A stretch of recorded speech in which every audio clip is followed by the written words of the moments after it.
ও সকালে ব্রেকফাস্ট হচ্ছে ছাতু আর কলা। এই খাওয়াতে গিয়ে আমার যে কি যুদ্ধ করতে হবে ওর সাথে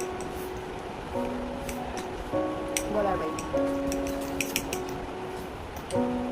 আসো, এই যে আসো, এই যে, ওই দেখো সবাই কিন্তু তোমাকে দেখছে, তুমি যে খাও না। সবাই কি বলবে বলো তো? এই মা শ্রী তো খায় না। পচামে বলবে ভালো হবে তখন? তুমি বলো, পচামে বলবে কি ভালো হবে? ওকে ব্রেকফাস্টটা করে দিয়ে তারপরে আমি কিছু একটু খাবো, তারপরে রান্নাবান্না করতে যাবো। রান্নাবান্না করে ওকে স্নান করাবো, প্রচুর কাজ সারাদিন।